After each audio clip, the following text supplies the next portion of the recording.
What is up, though, Lions fans? It's your boy, Motor City Don P. We are back here once again, and you already know what time it is. It is time for us to talk about stuff, and we got some stuff that we're going to talk about today. Mike Kafka, anyone? Defense, anyone? Super Bowl, anyone? Bunch of BS, anyone? You already know what time it is when you see me front your TV. Number one, one thing is for certain, and three things are for sure. Number one, the Motor City Cats are indeed back at it. We came to give you stats, not none of that static. And number three, perhaps the most important number of them all, number three. Want to make sure you keep your Lions news pragmatic. And you may be asking yourself, how, Don? How, Mr. P, does one keep their Lions news pragmatic? Well, it's very simple. I'll tell you. I don't hold back nothing. The information is free. I give it to you. Smash like button, subscribe, share with your peoples. And once you've done those things, those three things, and it doesn't matter in which order you've done those things in, you have indeed kept your Lions news pragmatic. And speaking of your peoples, when you share this stream with your mothers, your brothers, your fathers, your sisters, your cousins, your uncles, your brothers, your fathers, your sisters, your mothers, you name it, it is in you have indeed cared about those people. We're gonna go ahead and get into what we got to get into. What up, though, everybody in the chat? What up, though, just a fan? What up, though? Tactical Sport, Brent DeWitt. Who that just came in? Josh Prince 4214. What up, though? All right. So we'll start with your comments. So, what did the Lions feel full bald head was too much, so they hired a half bald offensive coach too? It's possible. Love to hire a good backup plan by Dan. If Drew doesn't work, he can plug and play without having to call plays. We're going to address that. Did they really hire him? Been out the loop all day. Yes, they did. Welcome to Detroit, Mike. What up, though, Herb Gotti? All right. So before I forget, we're gonna have to adjust tomorrow's show time. So let me know if you guys prefer me, and it's just for tomorrow because I gotta make some money. If you prefer me to go like 7 p.m., which is the old time, or if you prefer closer to 10 p.m. Because when I get finished, um, closer to 10 p.m. with what we would be doing. And either way, I'm gonna have to do whichever one of these in my car. If we said, yeah, probably closer to 10 p.m. would also be in the car because the people of the house would be up and about at that point in time. But you guys let me know. All right. Here is what we're talking about. Firstly, we're going to talk about the Mike Kafka hire. Irv Gotti says closer to 10 p.m. Okay. We're going to talk about the Mike Kafka hire. So if you guys have been out of the loop all day like Tactical Sport, if you guys don't know, Mike Kafka was hired by the Detroit Lions as he doesn't have a title. He's just a high level offensive assistant. We don't know what that means. We don't know what he's going to be doing, and that's why I titled the show "What is Mike Kafka um, doing in Detroit?" Right? I don't know what he's going to do. Um, I don't know what this means for David Shaw.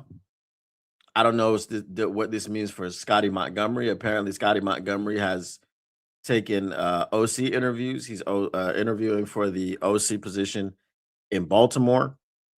I think David Shaw took some interviews. He's more of a Johnny Moe guy, and Johnny Moe got fired. And that's one thing that I want to talk about, that angle. The other thing is Brent DeWitt's angle. And I've heard this from multiple people, and I want to ask you the question. He says, "Love the hire, good backup plan by Dan. If Drew doesn't work, he can plug and play without having to call plays."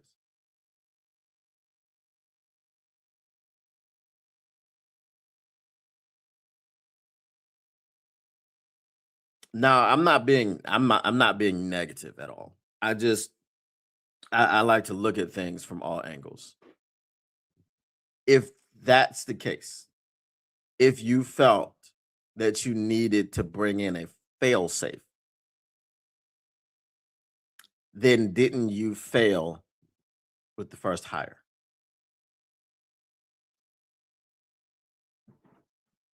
That's just my question.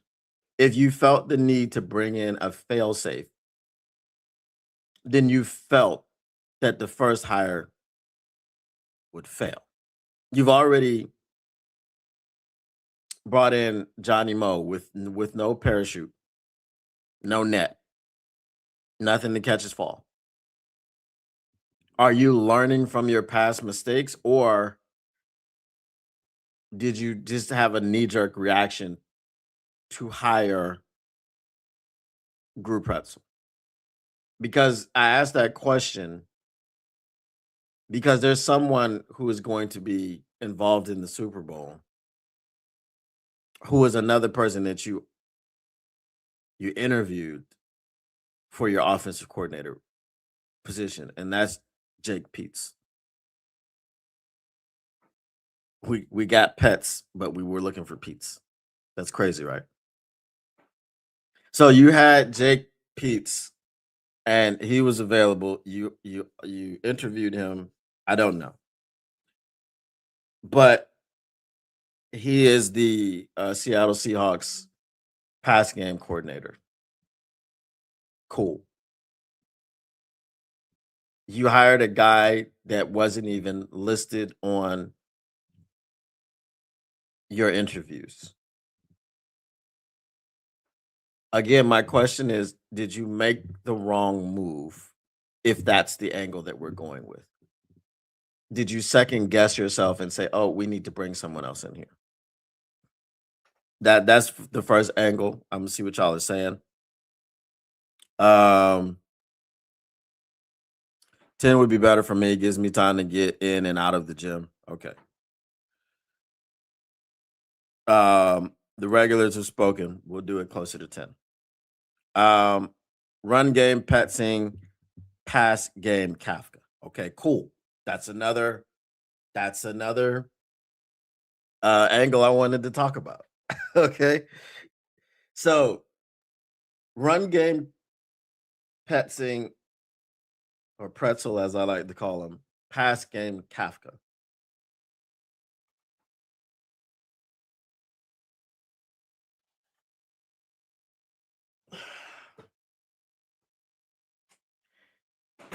If you are the offensive coordinator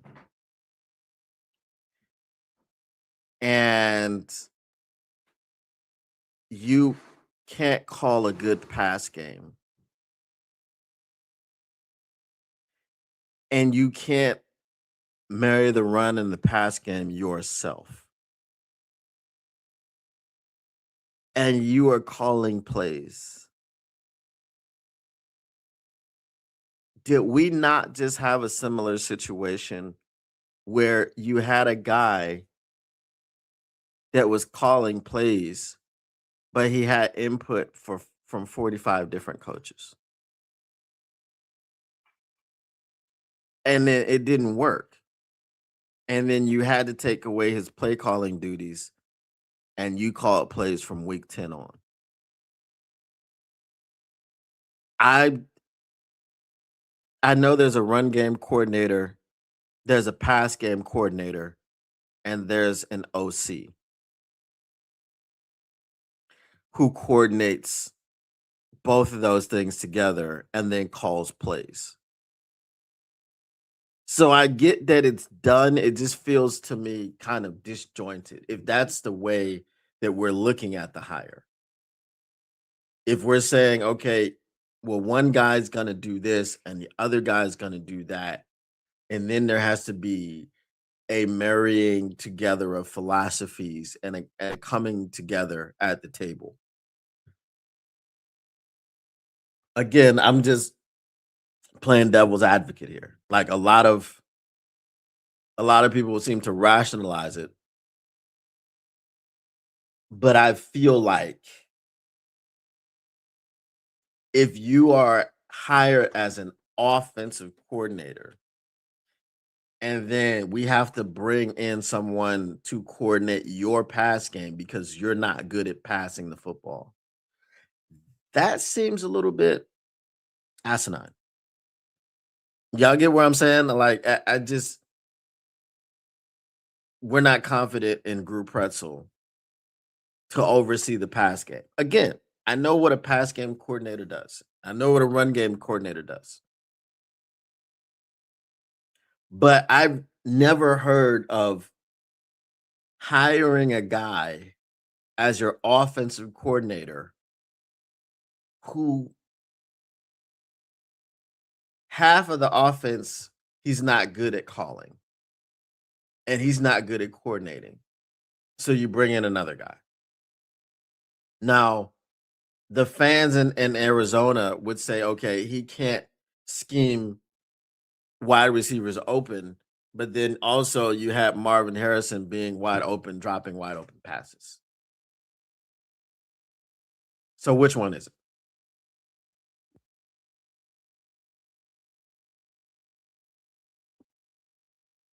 That's just my question. So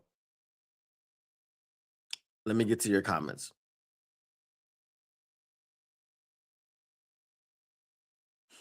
Didn't we interview someone who could have satisfied both roles? And that's I'm getting there.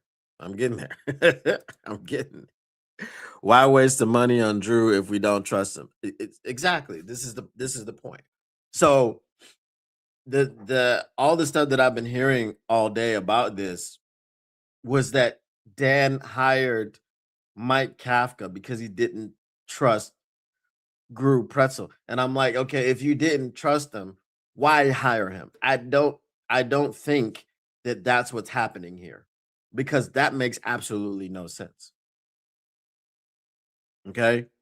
That makes absolutely no sense because Dan knew his job was on the line if Gru Pretzel fails. So instead of just saying, let me put all my eggs in the Gru Pretzel basket like I did with the Johnny Mo basket, I am going to now bring in a fail safe. And because this guy has a huge blind spot in what we call the passing game, though he's an offensive coordinator who can only scheme up and call the run properly, but he can't scheme up and call the pass properly. So we got to bring in someone else. I don't understand if this is the case, and this is all speculation. We don't know.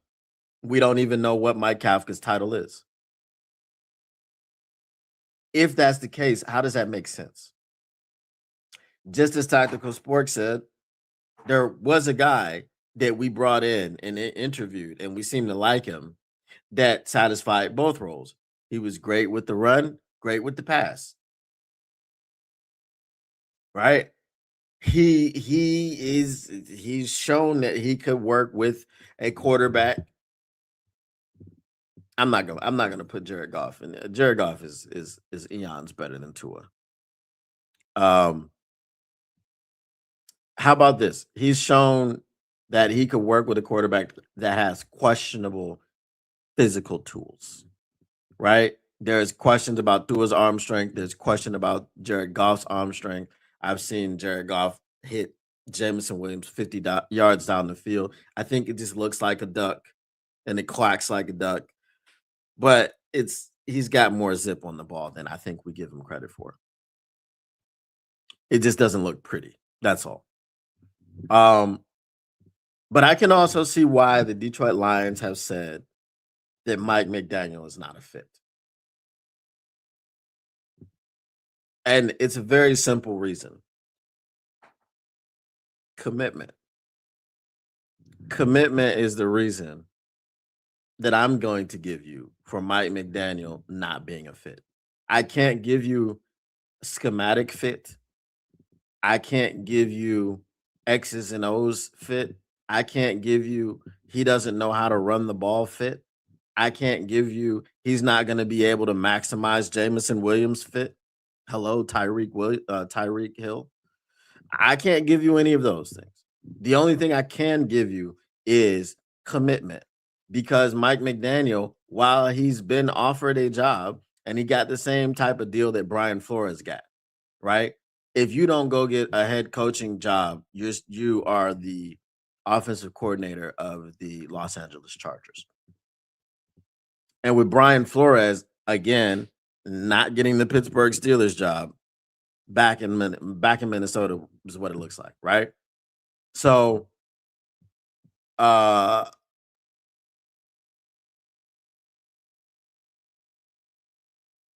Mike McDaniel still taking head coaching interviews. He's supposed to head interview for the Bills job. I don't know what's taking so long with that because there's another guy that they're interviewing before him.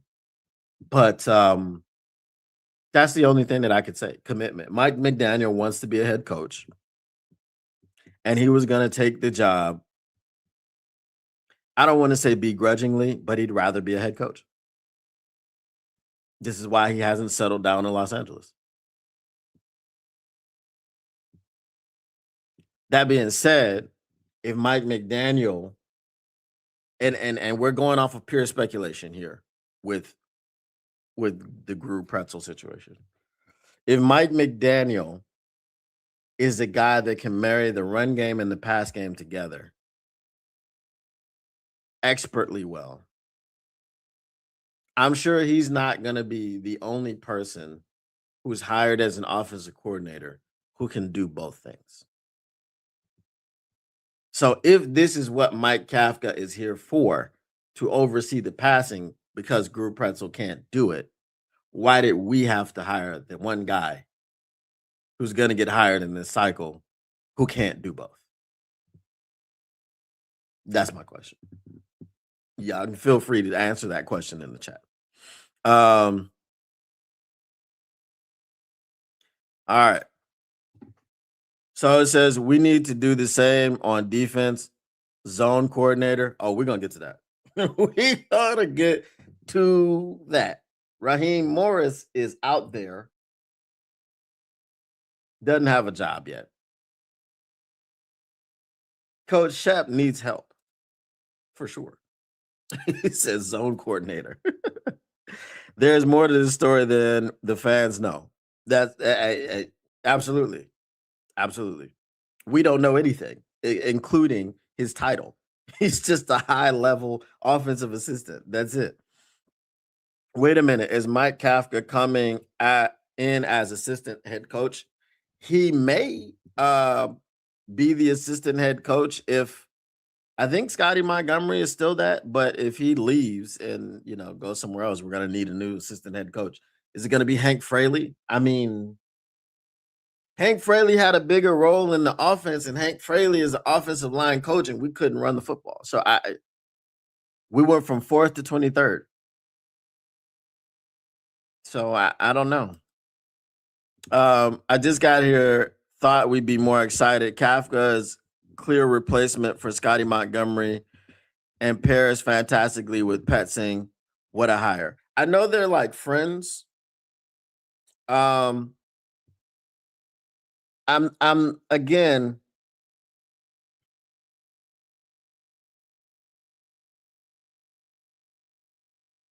I don't know what he's here to do. So I can't really get excited. I'm not poo-pooing the hire. I'm looking at it from all of the theories that I've heard today. Right?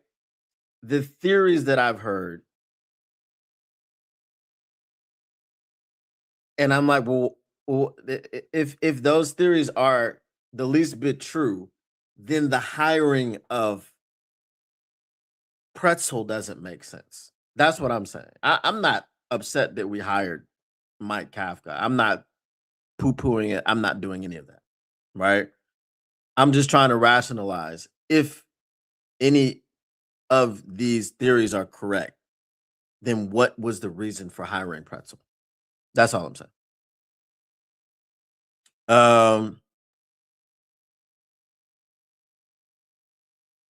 The funny thing is when Goff was at Cal, he had a little bit of wiggle and could constantly hit a 50-yard pass. Maybe he lost the wiggle in that in Los Angeles. Maybe he lost it because Jeff Fisher was his coach. And he came in with that BS. Funny, seems like there is a doctor for just about that. Wonder if Kafka can give out prescriptions. Kafka made a lot of poopy decisions in New York. Kafka was an interim head coach, and also didn't Malik Neighbors, Cam Scatterboo, uh, Jackson Dart was hurt from time to time, missed a lot of time with concussions and things like this. So, I mean, he did really well with Wandell Robinson. We definitely couldn't cover him. We couldn't cover him. Famous Jameis came in and put up 500 yards of offense on us. So, does that say more about Mike Kafka's ability or our inability on defense, which we're going to talk about? What does Brad and Dan need to do to prove to the fans that they are serious about winning a championship and on the same page as fans? I don't think they are serious. I'll tell you what they need to do in a second. And it's going to go into our other part of this conversation. They say David Shaw might be leaving as well. Yeah, I've heard that he's doing some interviews elsewhere. Well, Melvin throwing shots at the fans isn't going to work. That's also not going to help. Brad and Dan need to be throwing the kitchen sink at players and new coaching staff. All right. So again, the Mike Kafka thing, like I said, I'm not on the fence. I am just waiting to hear what he's actually going to be doing, what his actual role is, and things of that nature. The Super Friends aspect of him and Drew Petzing, okay, or Drew Pretzel. We just had that with David Shaw and Johnny Mo. That doesn't guarantee anything's gonna work. Again, I hope it does work. I'm I'm actually, because we hired Mike Kafka, I'm actually more optimistic about the offense being able to work next season. So I will say that. What he's doing, what his actual role is, how much he has to do with the game plan, how much he has to do with play calling, how much he has to do with all that, with the offensive side of the ball, that remains to be seen. And once we get his actual um title, then we'll be able to dive deeper into that situation. Pause. Um, could we have hired Brian Flores as a DC consultant special position? So what happened with that is that Minnesota gave him a deal that was like, if you're not taking a head coaching job, you back with us. Kafka is who I asked for from the start. I do remember that. Um, so yeah, I was never Kafka over McDaniel. I thought that was silly. Listen, Kafka over McDaniel was silly to me because we've seen the body of work that Mike McDaniel was able to do to parlay. He was able to parlay that as a run game coordinator for Kyle Shanahan into a head coaching job. And then he was saddled with a mid quarterback. Not only was he saddled with a mid quarterback, um, that quarterback was always hurt. So the majority of the time that Mike McDaniel was in Miami, he was playing with people like Skylar Thomas or Thompson or whatever his name is, and Mike White and people like this. And he still was in contention year in and year out. I think this year it just got away from the Tyreek Hill situation and all that other stuff. But the fact that there are people out here that don't like Mike McDaniel They're like, "Oh, look what he did in Miami. Like he couldn't control that team." Well, he's an offensive coordinator. He wouldn't have to control the team, right? This isn't about being a leader of men and all this other stuff as the head coach. This is about being a phenomenal offensive mind. So when you look at the phenomenal offensive mind, okay, example, you look at Tyrone Tracy in in New York, and you go, "Oh yeah, he looks good for who he is." Right? Mike Kafka got the best out of him. And then you go, you look at Mike McDaniel, and you look at his run game and his scheme and all that other stuff, and you go, "Wow, that's really good. That's awesome." I mean, he's got Devon A Chain looking like a machine. Imagine what he could have done for Jameer Gibbs, because I think Gibbs is a better back, right? Oh, he's got this, he swaps out Raheem Mostert and he brings in, what's his name? Ollie Gordon, or I think that's his name, who's a rookie, right? Ollie Gordon's a rookie. He brings him in. He has a decent season. Oh, what could he do with David Montgomery? Right? Can you honestly say, and again, I'm not trying to throw shade at Kafka. Can you honestly say that you are more excited for our running game? And okay, we're going to remove Group Pretzel. Can you actually say that you'd be more excited for our running game with Jameer Gibbs and David Montgomery under Mike Kafka than you would have been under Mike McDonald or Mike McDaniel? Because Mike McDonald, that's some other bullish. That's my question. Flores has already signed an extension with the Vikings, so he will either be a head coach or the DC for the Vikings. Right. Agreed on Mikey D. Just thought unrealistic. Oh, it was very realistic. The only unrealistic thing, it becomes that way if he actually takes a head coaching job. The Buffalo Bills job is the last remaining one that I think he wants to take, because you get to work with Josh Allen and you're an offensive mind. I mean, imagine. So, if the Bills hire him, kudos. If they don't, he's in LA as the offensive coordinator. So I don't think it was very unrealistic. It was a we could have had the same 50-50 deal in place.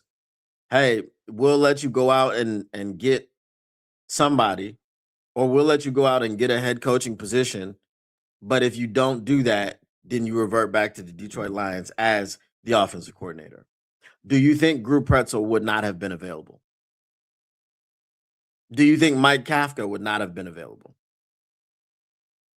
Did Mike Kafka not interview for the Philly job, OC, and then come over here as a guy that has no title? He's he's just a high level. I told you that Philly job's not enticing. It's not. You have the whole AJ Brown situation. You have questions about Jalen Hurts. Is he mid? Is he, whatever? Is Saquon Barkley slowing down?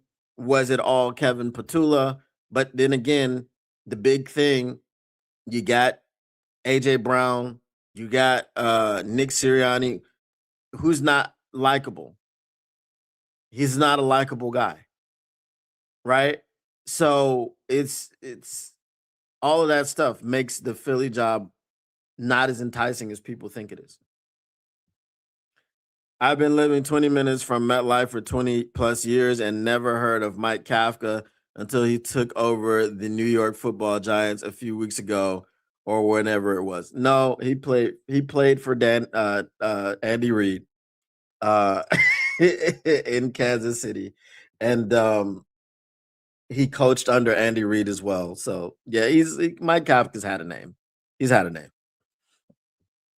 Kafka needs a rebound. He may have bested Detroit and another. That's it. The 5 losses were horrible or set that way. Again, Mike Kafka as interim head coach with your superstar wide receiver gone for the season, with your up and coming running back gone for the season, with your rookie quarterback who can't stay in the game because of concussion issues. I don't I don't look at Mike Kafka's tenure as a head coach and say anything about him. It was an interim situation. Actually, if we're being honest, any coach that any head coach that's going to be taking a coordinator job. He's a head coach, he's defensive. Like I'm begging you to bring in Raheem Morris. Raheem Morris did not have a great stint in Washington when he was the head coach. He didn't have a great stint in Atlanta as a head coach.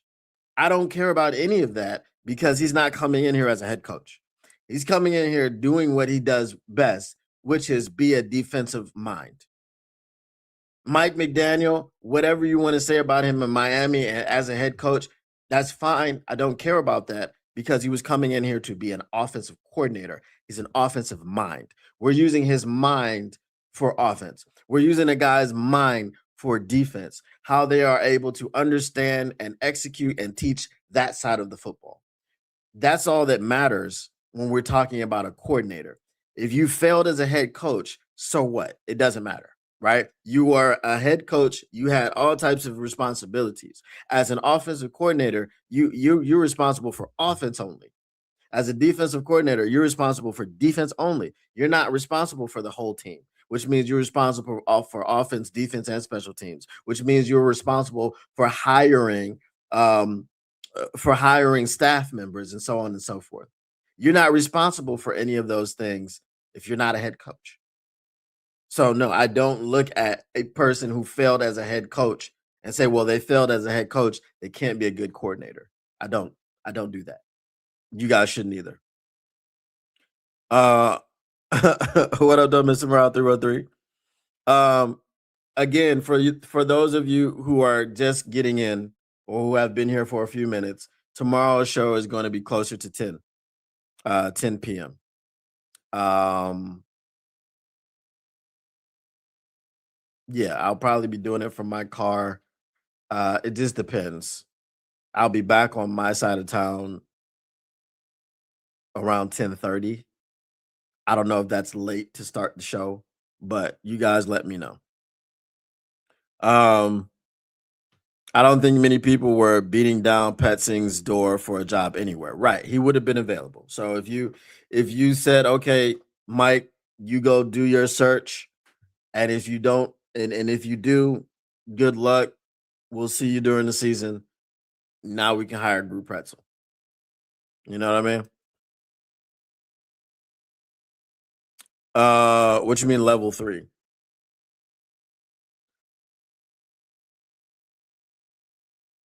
Um, he called the players in New York, stop making excuses for him. I'm just saying, hope he does better. I'm not making any excuses for him. What part of that did I did you see me making excuses for him? I I don't get that one. I said as a head coach, he called the players in New York under Brian Daboll, right?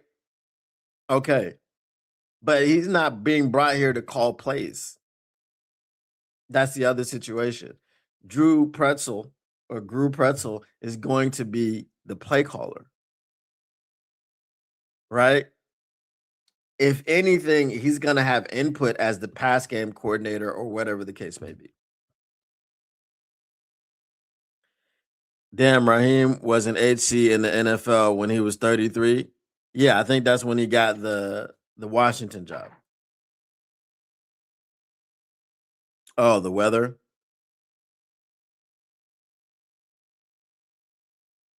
I said as a head coach, his interim game, because you were talking about the Lions game and you said five others, right? So what I'm saying to you is I'm not gonna look at an interim head coach anyway The fact that you are an interim head coach means you are in a situation that is untenable, right? You're there because someone got fired, right? So you didn't have a chance to bring in your own staff, whatever. You were actually on the staff of the guy that got fired. But the injuries and the players available, right? But you did come in to Detroit and almost win with a backup quarterback, with backup weapons, and all that stuff. So I don't know what I don't. I'm guessing you don't like the Mike Kafka hire. Again, I'm not saying it's a great hire. I'm not saying it's a bad hire. I'm just saying I want to know what he does. So I can't really have an opinion because I don't even know what he's here to do. That's why the title of the show is So What is Mike Kafka doing in Detroit? I don't know. And no one knows because it hasn't been announced what his official title is going to be. Uh, e- exactly. There we go. That question right there is why I'm like I'm not. I don't have any hot takes. I don't have any emotions about it. I'm just going off of when we speculate about Mike Kafka was brought in because Gru Pretzel is gonna fail. I'm like, well, why the hell would you fire? Would you hire Gru Pretzel in the first place? That's my whole, will Drew be here for administrative stuff and Kafka will call plays? At the so again, at this point, if you did that, why did you hire Gru Pretzel? If you hired an offensive coordinator and then you hired another guy who's a high level offensive assistant, and then you give play calling to that guy, what's the point of you hiring that offensive coordinator? Do you see what I'm saying? What up, though, Zach J? Zach J, the show will be late tomorrow. It'll be somewhere around 10 p.m. So just letting you know because you just got here. Um, and I think that works out for everybody anyway, because a lot of y'all be coming in late. It's all good. It's all good. Thanks for the heads up. No problem. All right. So yeah, that's the Mike Kafka stuff. Again, we don't know what he's doing. We don't know what his title is. We don't know how to have in the offense. We don't know. Nah, you misunderstood. He needs a rebound. I just knew what he did in NY. He doesn't make it here.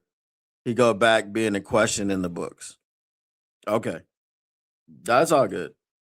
Um the other side of the football is the defense. Now,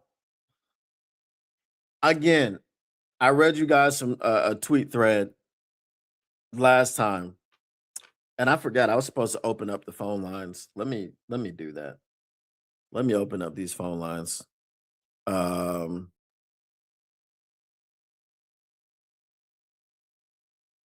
because I keep forgetting. I said during the off season, so I'll put the link in, and if you want to call in and talk about anything, um,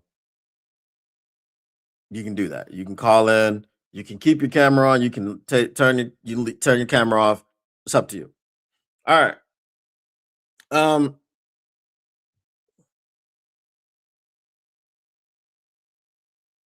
have y'all uh, have y'all been watching these playoffs and noticing a trend? The final four teams for championship week or weekend were the Denver Broncos, number one in sacks, the New England Patriots, super good defense,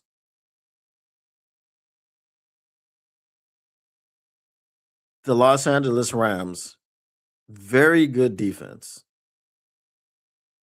better offense, but very, very good defense. Seattle Seahawks, phenomenal defense.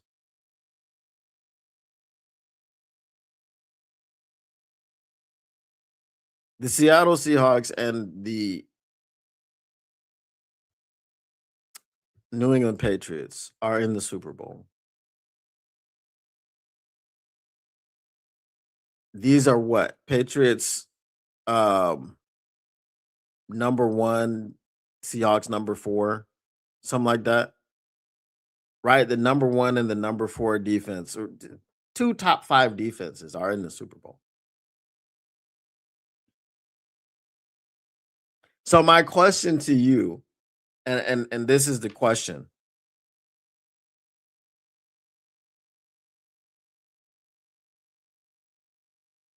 With all the holes that we have,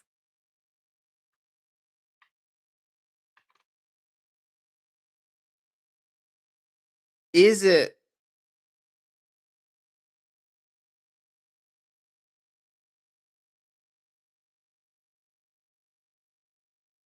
how do we fix the defense? That's my question. How do we fix the defense? We always talk about injuries and things like this. We can never get the defense on the field at the same time. It looked decent in 2024 when we went 15-2. The defense looked decent until everybody got injured. It was like a top 5 defense in the first few weeks of the season, and then everyone started getting injured. We have no idea what's going on with Kirby Joseph's knee. That issue is not something that you just fix with surgery. We have no idea when Brian Branch is going to be back and what he's going to look like when he gets back. We can all hope that he looks more like Aiden Hutchinson than Aleem McNeil, but we do not know. But by the time he gets back this season, it's going to be down the stretch. It's going to be playoff push time, hopefully, for us. It's going to be playoff push for all the teams that are going to the playoffs. And hopefully we're in the playoffs next season. Terrion Arnold, I have less question marks than a lot of you. A lot of people don't like Terrion Arnold. I've told you, I see the skill. I see the technique. It's there. You know, he had his moments this season. He was having some good games, and then he got injured. Um, and I think the fact that he had 2 injuries this season is, people are kind of writing him off as an injury risk. But the first injury that he got was supposed to put him out for the season, and I think he missed like 2 or 3 games. Uh, and then he laid the wood on somebody with that shoulder, pause, and that was it for him.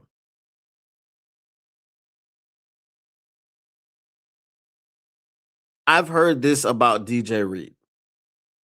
I think DJ Reed's going to be fine, but he struggled against like CeeDee Lamb. That you would struggle against him. You Devontae Adams, you would struggle against him. Uh, uh, and name a top tier upper echelon wide receiver, and it's okay for him to struggle. No, you're just not that good. I understand. I understand. Those guys are really good, but you can't be made to look like a little boy when you're going up against those guys. You can't be giving up, 10 catches for 150 yards and 3 touchdowns. You can't be doing stuff like that.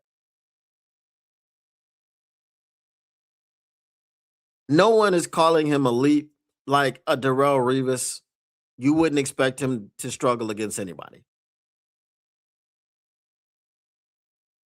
But if you're expecting DJ Reed to struggle against the upper echelon receivers, then he's just a run of the mill cornerback that you're paying $16 million a year to. If you can justify that He's supposed to struggle against these guys because they're better. Then you're paying an average cornerback $16 million a year. Does that make sense? Carlton Davis is in the Super Bowl. Just last year, Carlton Davis was in Detroit. But because you didn't want to give him the extra $4 million per year that he got in New England, well, he's going to help New England win a Super Bowl if they win it, instead of helping Detroit get to their first one.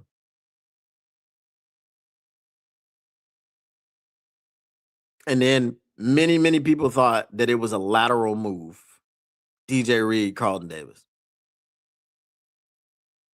No, you took a step back. More than just one step.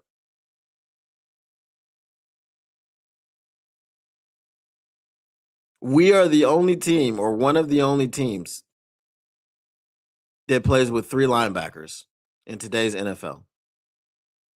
Why do we do that? Somebody said earlier we need to hire a zone coordinator for Kelvin Shepherd. Why are we so man heavy when we don't have the horses? You know who can be man heavy? The New England Patriots, because they got Christian Gonzalez and Carlton Davis. You know who can be man heavy?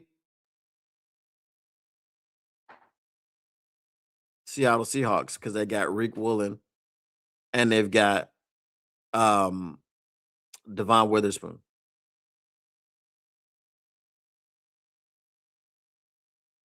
And they got Nick Emanwari back there, who was a rookie who was doing work.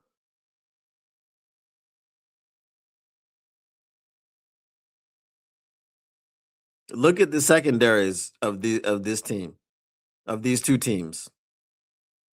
We've got a DB snob who is our GM, and the only 2 DBs that were really up there, who were really like that, who we knew that Kirby and Brian were like that. They were solidified like that. They're injured.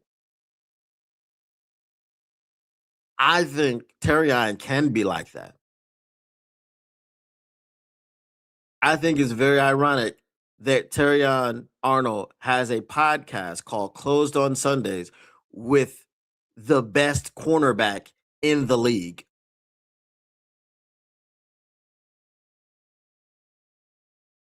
And he's going to be trash. I don't think so. I don't think he's going to allow himself to be trash. I think that podcast is motivation. You're sitting next to the best cornerback in the league right now, and you're trying to talk about football, and you can't even hold his jockstrap. That's why I don't think that's going to be the scenario. I think Terrion is going to be fine. He's just got to make sure that he stays on the field.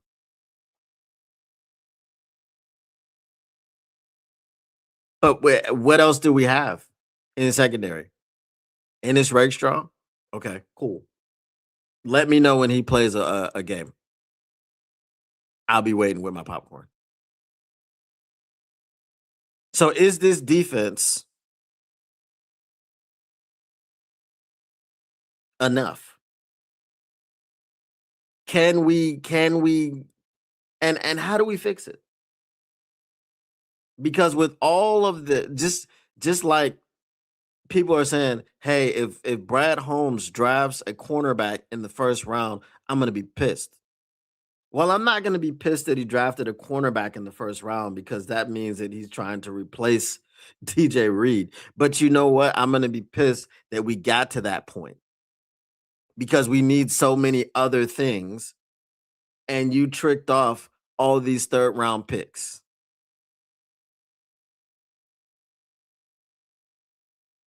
Because you thought you were done.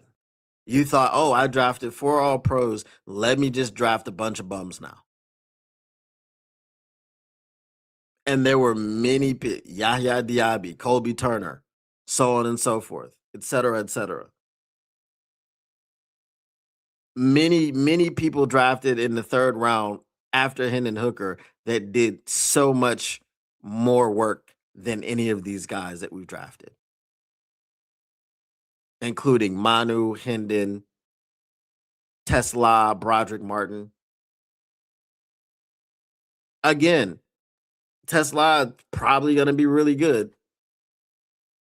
Probably going to be very, very, very difficult for him to justify those 3 third-round picks. It's something he's not. You can't live up to it. I get it. He's a hometown kid. He grew up a Lions fan. That's awesome. 3 third-round picks, nah. And then you're coming out saying that maybe one of your biggest regrets was not drafting Puka Nacua. Take care of your third-round picks. But I don't see, what it is. The money, they're gonna have to get really creative with the money. And I'm gonna talk to y'all about the app because I put a GM mode in the app, so now you can restructure contracts, you can sign free agents and all that stuff, and all that can um it will change the team needs. So your mock drafts are gonna be different. They're gonna be more varied if you decide to use GM mode. I know. I know. It's awesome. Uh but that's it. Let me get to your comments and see what y'all got to say. But we are far from the defenses that are doing something in this league.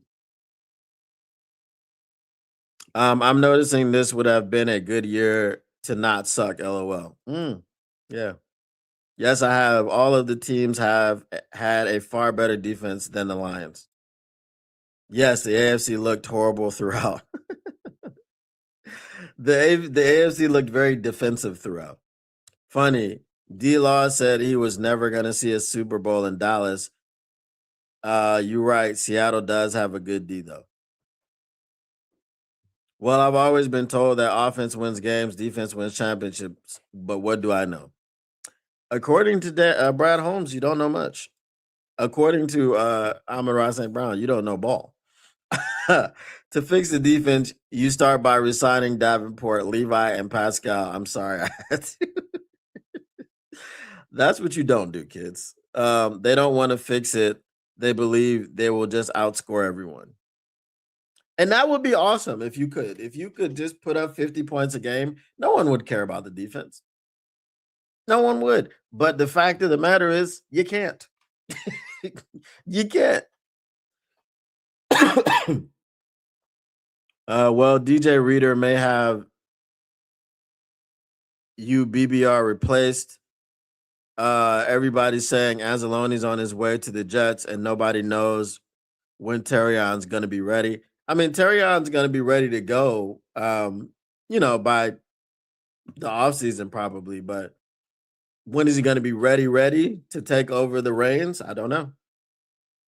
I like TDA. We need 2 OLs, 1 DL, and an LB to replace Anzalone. I think we need 2 defensive linemen because we need a defensive tackle. Reader and Lopez are leaving. Maybe resign Lopez, and then you got to get somebody on the other side of Hutch. Reed and Amik too short. That's why they struggle. No, they struggle because Reed, as I said, was in a sprinter stance. You saw him hauling ass whenever he gave up a pass because he was getting burnt. It was very reminiscent of Jeffrey Namumbo or Hanokuda. I mean, he came out the block. They shot the gun and he was, getting after the person that just burnt him. It was crazy to me. It was crazy. May have to be replaced. I got you. Should have hired Terrell Williams as DC and signed Carlton Davis. Terrell Williams has cancer, so he wouldn't have helped you because he's been away from the Patriots all season. I would love for the Lions to modernize the defense. That's the one. When we first had Branch, he held down the nickel, and if he was the other safety, that defensive scheme was way more flexible. Yeah, that's true. I think when San Francisco decided to get Branch off the field, they decided not to do it much anymore. They really should get back to it. And when teams decide to take our nickel out, moving back. Yeah, that was to me, that was the natural reaction to okay, you want to take our guy off the field, we're not gonna let you take him off the field. He can play safety too. I didn't get that. I really didn't. I didn't get like why you did full time. Like, if you don't want the dude to come off the field, that's fine. He can be on the field full time. He can play nickel when it's necessary, which is most of the time, and then he can play safety whenever you need to move him back there. I didn't get it really. In his suit, right, right. DJ Reed was looking more like Will Harris than anyone. I'm so glad Will Harris is where is he in Pittsburgh? He's somewhere not getting cut. So I'm glad he's not getting cut because you know how these dudes are. You know how these dudes are. Will Harris will be back here, right? You know Brad and Dan. You know, Dan especially loves people that he's worked with before, who he's coached before, who have played under him. He loves those people. So don't be surprised if Will Harris gets cut or becomes a free agent. Don't be surprised to see him walk back through those doors. All right. Mailbag, mailbag. What you gonna do? What you gonna do when they read and you six mailbag? Get your mailbag questions in. Get them in. Bask in it. All right. Let's go ahead and get these mailbag questions in. I'll answer a few and then I will skedaddle. Again, tomorrow's show will be um uh close let's say 10:30. Right. Let's say 10:30. That'll give me an opportunity to um get somewhere. Um we're dealing with a heat wave today, so I don't know. It's like supposed to be like 100 degrees out. I don't know what it's going to be tomorrow. I mean, Melbourne, it could be 100 degrees today and 50 degrees tomorrow. So, who knows? I don't know what it's going to be like tomorrow, but it'll give me a chance to get somewhere so that if I do have to do it in my car, I won't have the AC blaring in the microphone. So yeah, I'll try to get back to the house. Mailbag, who do you think Aaron Glenn tries to poach from us? Definitely Alex Anzalone. Um, you might see him grab a Meek. Um, it's really the only two I can think of. You know, go ahead and take Pascal off our hands and Levi Onwuzurike and Marcus Davenport. That's great. You can have all of those guys, but probably just a Meek and Anzalone. I don't see anybody else. Maybe DJ Reader. You know, I don't know. DJ Reader doesn't really seem like a New York guy. You know what I mean? I don't know if he'd do that, but yeah, those are the realistic ones are Alex Anzalone and Amik Robertson.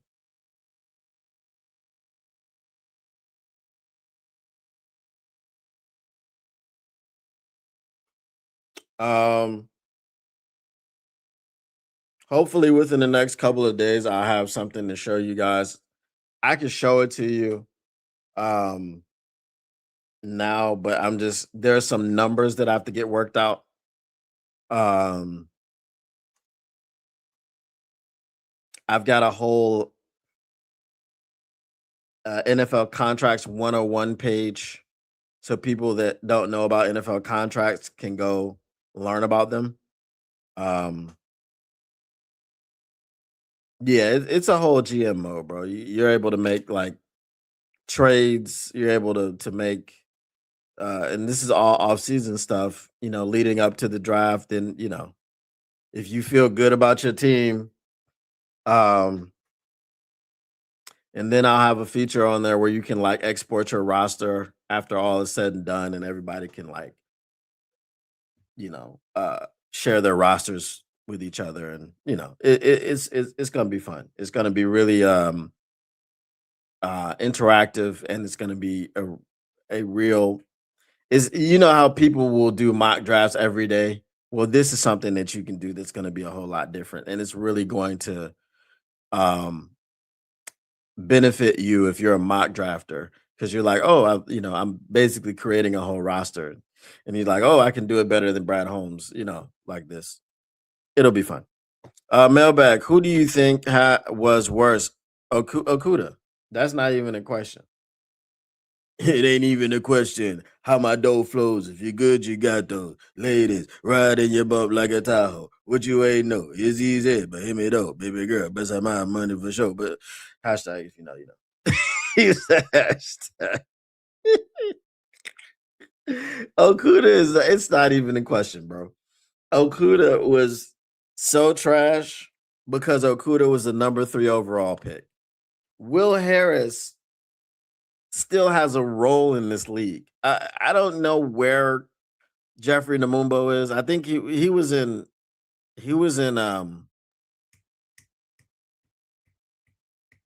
Minnesota. I think Will Harris was like starting in Pittsburgh or wherever he was. So yeah, it's shout out Will Harris, man.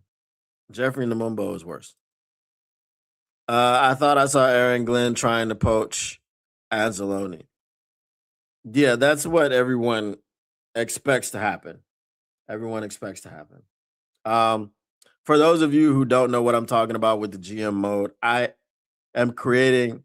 I started out to just create a mock draft simulator, which is I was gonna do that last offseason, but I just couldn't get it done in time. And now what I've started out creating as a mock draft simulator has become like this all encompassing GM mode, NFL contract understander page. Like it's just been it's become a teaching tool, but a really fun thing that's going to be interactive. You can draft against other people. You can do your GM mode against other people. I don't know if that's going to be how we roll it out.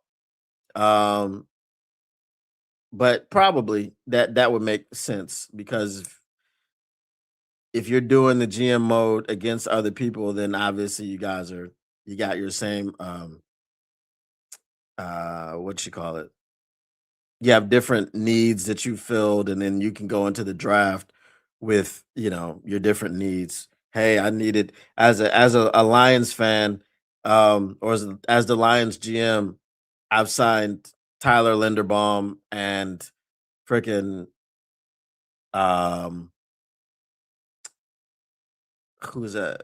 Lane Johnson. I mean, Lane Johnson's not a free agent or anything, I don't think, but you know what I mean? So now I go into the draft and I go, all right, well, I signed Tyler Linderbaum and Lane. So now I don't need to do much with the offensive line, or I can do the offensive line later. Now I'm gonna go get defense, in the first 2 rounds, stuff like that. So yeah. What up, though, Lisa? All right. Um, don't have too many mailbag questions today, so I'm gonna go ahead and skedaddle.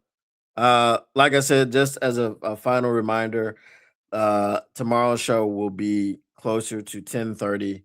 As I said, I will try to get somewhere if it's not the house, where the AC is not blaring and you can hear me and I don't have to yell over it.